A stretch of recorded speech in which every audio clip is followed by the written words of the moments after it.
दोस्तों आज जो कॉमिक्स हम पढ़ेंगे उसका नाम है दो यमदूत। यह कर्नल करण की कॉमिक्स है, एक्शन और सस्पेंस वाली। दो यमदूत। पिछले कुछ दिनों से देश के विभिन्न भागों में विभिन्न घटनाएं घट रही थी। कुछ अज्ञात शक्तियों ने यात्रियों से भरी एक पूरी ट्रेन को बमों से उड़ा दिया था।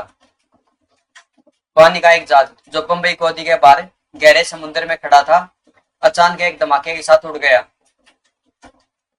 यात्रियों से भरा हुआ एक बोइंग विमान रनवे से उड़ा और हवा में पहुंचते ही एक धमाके के साथ उसके टुकड़े उड़ गए। गवर्नमेंट की एक प्रयोगशाला में अचानक जबरदस्त आग लग गई और प्रयोगशाला की पूरी इमारत नष्ट हो गई। देश के सारे अखबार विचित्र समाचारों से भरे रहते थे। रक्षा मंत्रालय के दफ्तर से महत्वपूर्ण नक्शों की चोरी, देश में विदेशी शक्तियों की घुसपैठ। आखिर सरकार क्या कर रही है, उसकी सीक्रेट सर्विस कहां गई? लेकिन सीक्रेट सर्विस चुप नहीं बैठी थी। उसके एजेंट शत्रु की तलाश में लगे हुए थे।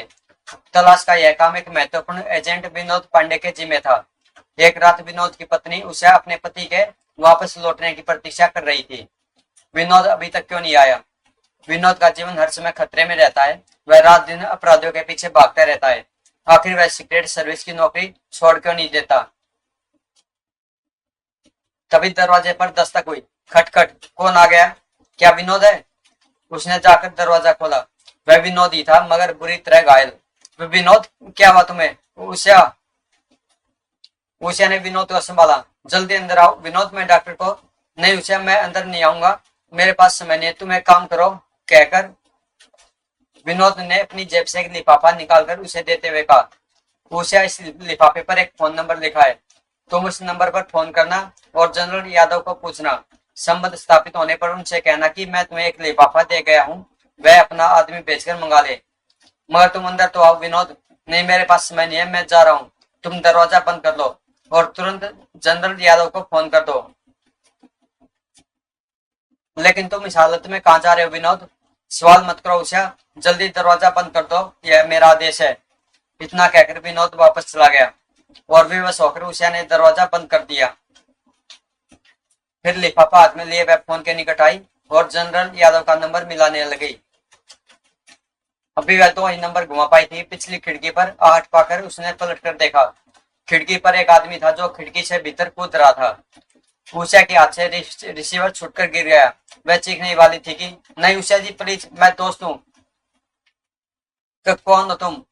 मेरा नाम कैप्टन सुभाष है और मैं आपके पति की विनोद की तरह ही सीक्रेट सर्विस के लिए काम करता हूँ। विनोद अभी आपको एक लिफाफा देकर गया है। हाँ, मगर आप कुछ न पूछे बस वह लिफाफा मुझे दे दीजिए। शत्रु के कुछ आदमी उसे आपसे छीनने आ रहे हैं, वह लिफाफा उनके हाथ नहीं पड़ना चाहिए। फिर उसने उषा से वह लिफाफा ले लिया और अपनी जेब से एक दूसरा लिफाफा निकालकर उसे देते हुए बोला, यह आप रख लो। अगर कुछ लोग आकर आपसे लिफाफा मांगे तो यह उन्हें दे देना, मगर आसानी से न देना। कुछ देर इनकार करना ताकि उन्हें इसके नकली होने का संदेह न हो। तभी खटखट। सुभाष ने खिड़की की तरफ जाते हुए कहा, शायद वे लोग आ गए हैं, मैं जा रहा हूँ उषा जी, प्लीज आप वैसा ही करना जैसा मैंने कहा है। फिर वह खिड़की पर चढ़कर दूसरी ओर कूद गया और उषा ने जाकर दरवाजा खोला। कौन हो तुम लोग? उत्तर देने की बजाय गंजे ने उषा को अंदर धकेल दिया। फिर वह दोनों भीतर घुसाए। आह! उषा ने चिल्लाना चाहता, गंजे ने उसके मुंह पर हाथ रख लिया और पिस्तौल वाला घूमकर दरवाजा बंद करने लगा। दरवाजा बंद होने के बाद गंजे ने उसके मुंह पर से हाथ हटा लिया तो पिस्तौल वाला बोला, अभी तुम्हारा पति यहाँ आया था, उसने तुम्हें एक लिफाफा दिया होगा, वह लिफाफा हमें चाहिए। मेरे पास कोई लिफाफा नहीं है।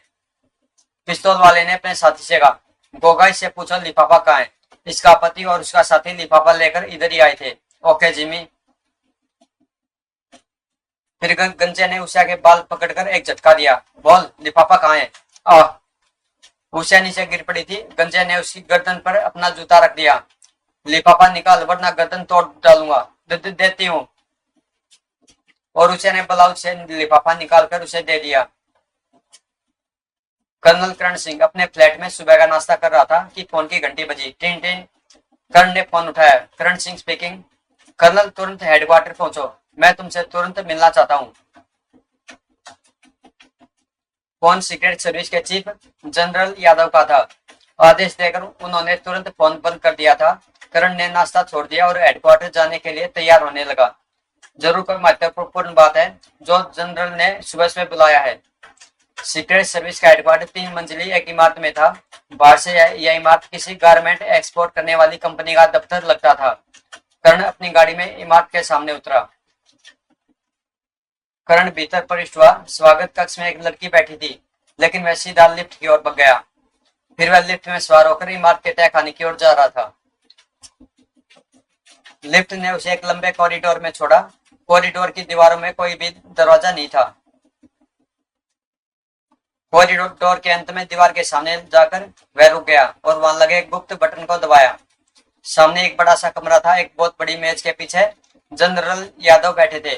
आओ कर्नल, मैं तुम्हारा ही इंतजार कर रहा था। करण कुर्सी पर बैठ गया तो जनरल ने कहना शुरू किया। कर्नल कर्ण, आजकल देश में जो तोड़फोड़ हो रही है तुम जानते ही हो। इसके पीछे जो शक्ति काम कर रही है, हमें उसकी तलाश है। मैंने अपने बहुत से एजेंट इस काम पर लगा रखे थे। कल हमें पहली सफलता मिली है। मेरे एक एजेंट ने शत्रु के 2 आदमियों को पहचान लिया था और उनकी रिपोर्ट बनाकर मेरे पास ला रहा था कि शत्रु को पता चल गया और उन्होंने उसे घायल करके रिपोर्ट छीननी चाहिए, मगर वह रिपोर्ट मुझ तक किसी तरह पहुंच गई, क्योंकि हमारा एक और आदमी उसके साथ काम कर रहा था। लेकिन हमारा वह एजेंट विनोद पांडे शत्रु के हाथ पड़ गया है। उसकी पत्नी को भी बदमाशों ने घायल कर दिया है। वह इस समय हमारे नर्सिंग होम में है। लेकिन वह रिपोर्ट क्या है सर? उस रिपोर्ट के अनुसार जिम्मी और गोगा नाम के 2 आदमी संगठन के महत्वपूर्ण मेंबर हैं। संगठन का मुखिया कोई और है जिसे चीफ कहा जाता है। उसे आज तक किसी ने नहीं देखा, लेकिन जिम्मी और गोगा के द्वारा हम उस चीफ तक पहुंच सकते हैं। मैंने जिम्मी और गोगा की निगरानी शुरू करवा दी है। और अब एक आश्चर्यजनक बात सुनो कर्नल। विनोद की रिपोर्ट के अनुसार हमारी सीक्रेट सर्विस का कोई आदमी शत्रु से मिला हुआ है जो उन्हें हमारी गतिविधियों की सारी रिपोर्ट पहुंचा देता है। ओह माय गॉड कर्नल कर्ण, मैं तुम पर सबसे अधिक भरोसा करता हूँ, इसलिए चाहता हूँ कि तुम यह केस अपने हाथ में ले लो और जिम्मी तथा गोगा के पीछे लगकर उस गैर चीफ का पता चलाओ जो हमारे देश को हानि पहुंचाने की कोशिश कर रहा है। ओके सर, मैं भी इस काम पर लग जाता हूँ।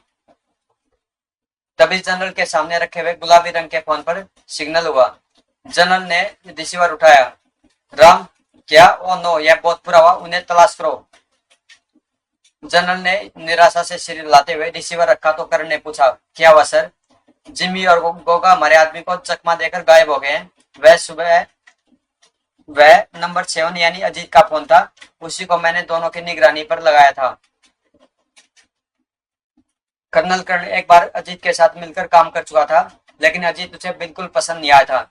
न ही अजीत ने कर्ण को पसंद किया था। कुछ सोचकर कर्ण ने पूछा, सर क्या आप अंदाजा लगा सकते हैं कि हमारे डिपार्टमेंट में गद्दार कौन हो सकता है?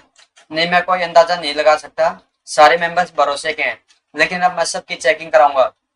ठीक है सर, आप मेंबर्स की चेकिंग कराइए और मैं उन दोनों बदमाशों की खोज में लगता हूँ। सबसे पहले मैं विनोद की पत्नी उषा से मिलना चाहता हूँ। उसने उन बदमाशों को देखा है, शायद वह कोई काम की बात बता सके। उषा से तुम आज नहीं मिल सकोगे क्योंकि हमारे डॉक्टर ने उसे नींद का इंजेक्शन दिया हुआ है। कल सुबह तुम उसे मिल लेना। लेकिन कर्नल, बहुत होशियार रहकर काम करना। मुझे यह संगठन काफी खतरनाक दिखाई दे रहा है। मैं सावधान रहूंगा सर। अब मुझे अनुमति दीजिए, मैं जाकर कुछ तैयारियां करता हूँ। जाओ colonel, wish you all the best. और हाँ, तुम्हारी सेक्रेटरी कैप्टन सीमा तो आजकल छुट्टियों में शिमला गई हुई है। उसके बिना तुम काम चला लोगे? यस सर, कैप्टन असलम यहाँ है। हम दोनों मिलकर शत्रु से निपटने की कोशिश करेंगे। ओके, अब तुम जा सकते हो। कर्नल वापस अपने फ्लैट पर आ गया। ऑफिस से वह इस केस की फाइल साथ ले आया था। शेष सारा दिन उसने फाइल पढ़ने में गुजार दिया। कैप्टन असलम करण के साथ ही रहता था, लेकिन आज वह कुछ दोस्तों के साथ घूमने गया हुआ था। 11 बजे तक असलम वापस न आया तो करण लाइट बुझाकर सोने के लिए लेट गया। उसे लेटे हुए अभी कुछ ही समय हुआ था कि बाहरी कमरे में हल्की सी आवाज हुई, खटाक। यह कैसी आवाज है? क्या असलम वापस आ गया है? फिर कुछ सोचकर करण उठा और पिस्तौल लेकर बेडरूम का दरवाजा खोलकर बाहर के कमरे में आ गया। यहाँ अंधेरा था। क्लिक। माय गॉड, यह तो कोई फ्लैट का दरवाजा खोल रहा है। खतरे का एहसास होते ही करण वहीं दीवार से चिपककर खड़ा हो गया। फिर अंधेरे में उसने फ्लैट का दरवाजा खुलते देखा, साथ ही एक साया भीतर प्रविष्ट हुआ। करण ने अपनी सांस रोक ली थी। साया धीरे धीरे आगे बढ़कर करण के निकट आता जा रहा था। अचानक करण ने अपनी टांग आने वाले की टांगों में फंसा दी। इसके साथ ही अंधेरे में एक चीख उभरी, आह! फिर वह साय नीचे गिरा। साथ ही अंधेरे में ऐसी आवाज हुई जैसे कांच की कोई चीज टूटी हो। साय के गिरते ही करण ने कमरे की लाइट जला दी। खनाक! माय गॉड, यह तो लड़की है। वह नीचे बैठकर लड़की को देखने लगा। लड़की के निकट ही एक छोटी सी शीशी टूटी पड़ी थी, जिसमें से कोई तरल पदार्थ निकलकर बह रहा था। यह क्या चीज है और यह लड़की गिरने से बेहोश कैसे हो गई? तभी अचानक फ्लैट का दरवाजा खुला और एक व्यक्ति पिस्तौल लिए हुए नजर आया। उस व्यक्ति ने करण पर गोली चलाई। धाएं! कलाबाजी खाकर करण तुरंत संभला और उसने भी हमलावर पर गोली चलाई। आ! घायल होकर वह व्यक्ति लंगड़ाता हुआ कॉरिडोर डोर में भागा। करण फ्लैट से निकलकर उसके पीछे भागा, मगर वह व्यक्ति लिफ्ट में घुस गया और लिफ्ट नीचे जाने लगी। करण दौड़ता हुआ लिफ्ट तक आया और बेबसी से खड़ा देखता रह गया। जब तक मैं सीढ़ियों से नीचे जाऊंगा वह इमारत से बाहर जा चुका होगा। फिर उसने वहां खड़े होकर समय नष्ट नहीं किया और तुरंत ही वापस फ्लैट में आया। लड़की वहीं बेहोश पड़ी थी। करण ने रिसीवर उठाकर जनरल यादव का नंबर मिलाया और जवाब मिलने पर बोला, सर, मुझ पर अभी एक कातिलाना हमला हुआ है। एक लड़की मेरे फ्लैट में बेहोश पड़ी है और उसका साथी भाग गया है। उस लड़की के पास किसी तरल पदार्थ की एक शीशी थी जो टूट गई है। तुम तो ठीक हो ना कर्नल? मैं ठीक हूँ सर, लेकिन यह हमला करने वाले लोग कौन हो सकते हैं? उसी संगठन के लोग होंगे। शायद उन्हें यह पता चल गया कि मैंने तुम्हें उनका संगठन समाप्त करने की जिम्मेदारी सौंपी है। अब मुझे विश्वास हो गया कि अवश्य ही हमारे डिपार्टमेंट में कोई गद्दार है। लेकिन सर, यह लड़की वह शीशी लेकर मेरे फ्लैट में क्यों आई थी?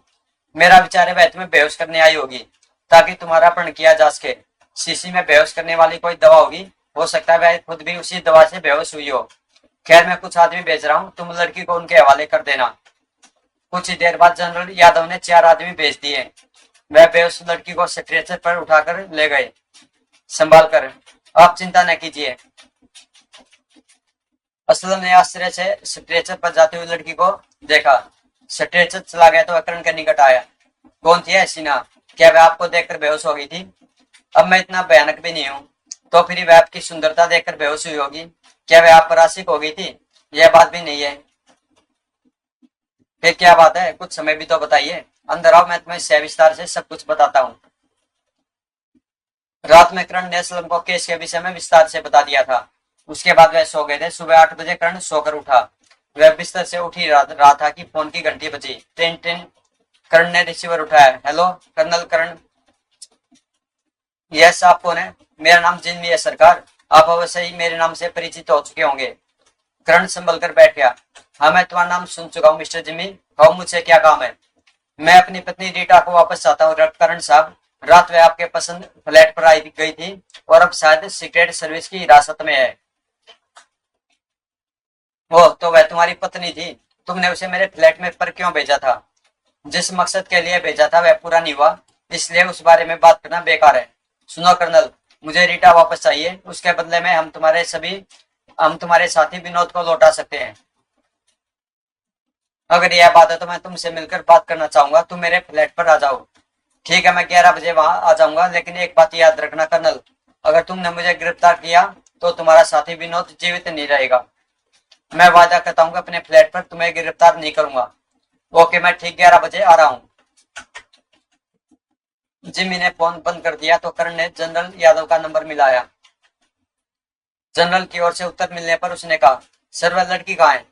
हमारे प्राइवेट नर्सिंग होम में है। तुम उसे से मिलने वहां जा ही रहे हो, वहीं उससे भी मिल लेना। करण ने जनरल को जिम्मी के फोन के बारे में बताकर कहा, वह लड़की जिम्मी की पत्नी है। जिम्मी 11 बजे मुझसे मिलने आ रहा है। मैं बातों में उसे पूछने की कोशिश करूंगा कि आखिर वह लोग क्या चाहते हैं। होशियार रहना कर्नल, जिम्मी काफी खतरनाक आदमी है, बल्कि मैं तो कहता हूँ उसे गिरफ्तार कर लो। अभी नहीं सर, जिम्मी के जरिए मैं उनके चीफ तक पहुंचना चाहता हूँ। फिलहाल तो मैं असलम को उसके पीछे लगा दूंगा। ओके, तुम जैसा चाहो करो, मैंने इस मिशन का चीफ तुम्हें बना दिया है। उसके बाद करण ने फोन बंद कर दिया और वह उठकर बाथरूम में घुस गया। 11:15 बजे असलम हिप्पी के मेकअप में करण के फ्लैट से बाहर निकला और सड़क के दूसरी तरफ जाकर बिजली के खंभे से टेक लगाकर खड़ा हो गया। ठीक 11 बजे बिल्डिंग के सामने आकर एक कार रुकी और उसमें से जिमी नीचे उतरा। दरवाजे की घंटी बजने पर कर्ण ने उठकर दरवाजा खोला। हेलो, मेरा नाम जिम्मी है कर्नल साहब, आइए। अंदर आकर जिम्मी लापरवाही से सोफे पर बैठ गया। कर्ण उसके सामने बैठते हुए बोला, तो आप अपनी पत्नी को वापस लेने आए हैं? जी हाँ, उसके बदले में मैं आपके साथी विनोद को वापस कर दूंगा। और अगर हम इस सौदे के लिए तैयार न हो तो आप नुकसान में रहेंगे। आप अभी हमारी शक्ति से परिचित नहीं है। हम आपकी पूरी सीक्रेट सर्विस को खत्म कर सकते हैं, आपके बॉस जनरल यादव को भी। तुम किसके लिए काम कर रहे हो जिमी? मेरा मतलब है किस देश के लिए? तुम अपने वतन से गद्दारी कर रहे हो? मैं यहाँ आपके सवालों के जवाब देने नहीं आया कर्नल, अपनी पत्नी वापस लेने आया हूँ। वह तो तुम्हें नहीं मिलेगी मिस्टर जिमी। फिर ठीक है, हम उसे अपने ढंग से वापस ले जाएंगे। लेकिन एक बात सुन लो कर्नल, इस समय हमारा सबसे पहला मकसद तुम्हारी सीक्रेट सर्विस को समाप्त करना है। हम तुम्हारे एक एक मेंबर को खत्म कर देंगे। इतना कहकर जिम्मी खड़ा हो गया। कर्नल, तुम्हारा संगठन हमारा सबसे बड़ा दुश्मन है। हम तुम्हारे संगठन का नामो निशान मिटा देने का फैसला कर चुके हैं और मैं तुम्हारे संगठन और तुम्हारे उस रहस्यमय चिप को समाप्त करने की सौगंध खा चुका हूँ।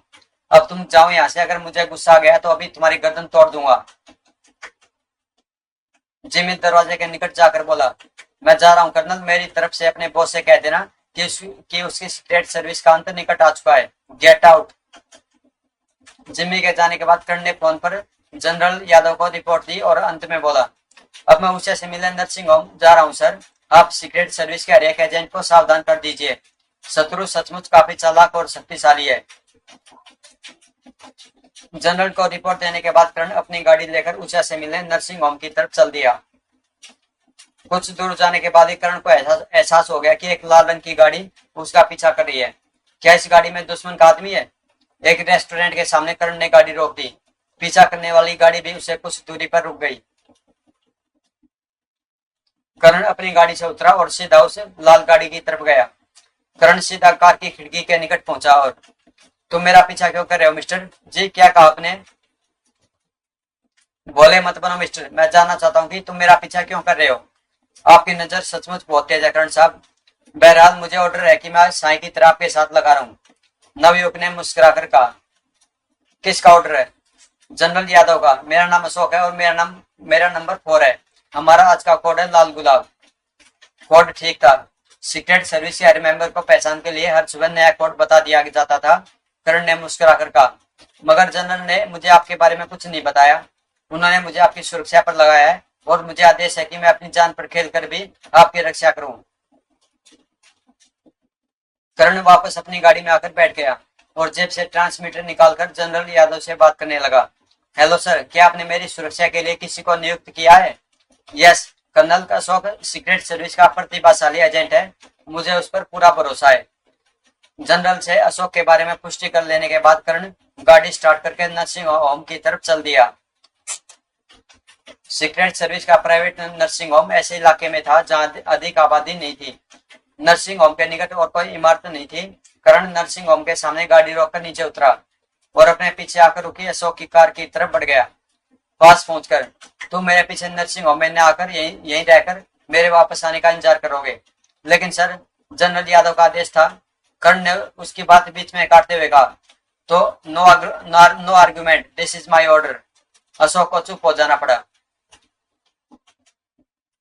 और कर्ण गार्ड्स को अपना आई कार्ड दिखाकर नर्सिंग होम में प्रविष्ट हो गया।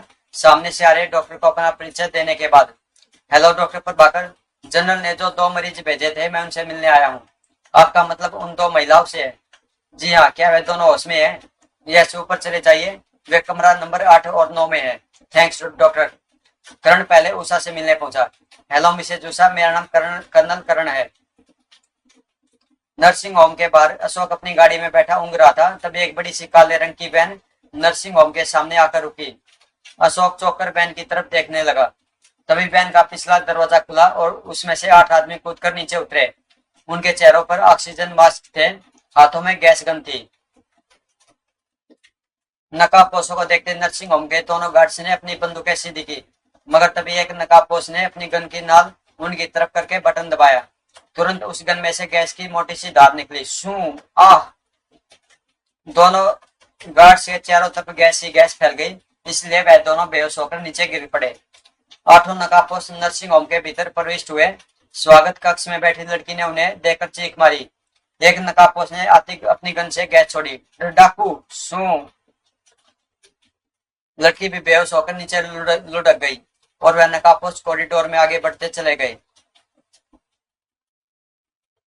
कॉरिडोर में जो भी डॉक्टर या नर्स उन्हें नजर आ रही थी उसको वह गैस से बेहोश करते जा रहे थे।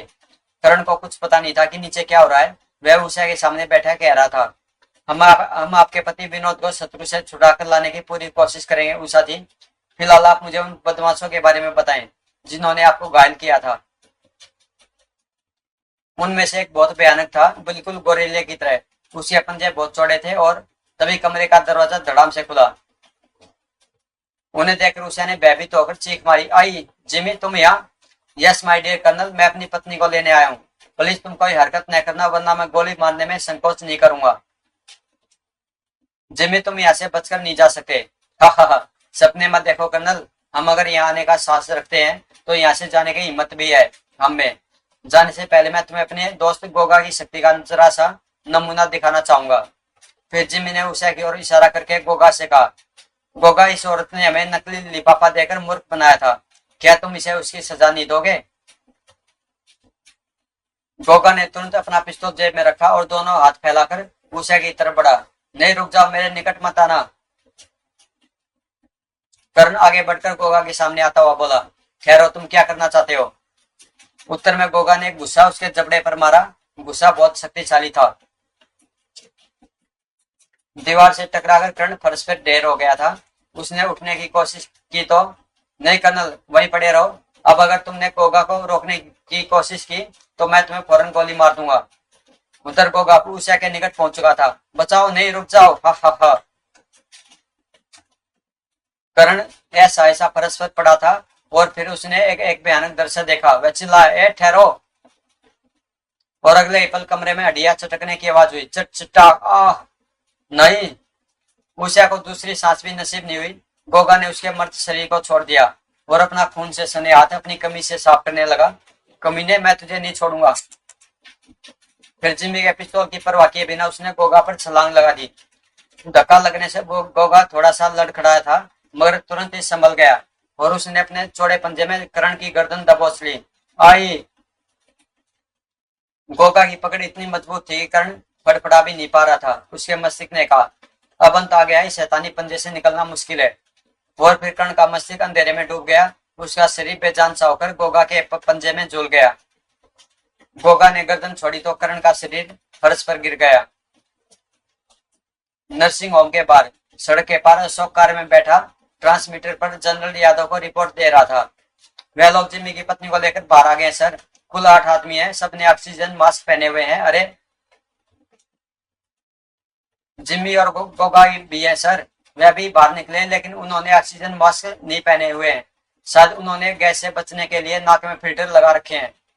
अब वे सब वैन में बैठ गए सर। मैं उनके पीछे जाता हूँ सर। उनका पीछा करना जरूरी है। वैन जा रही है सर।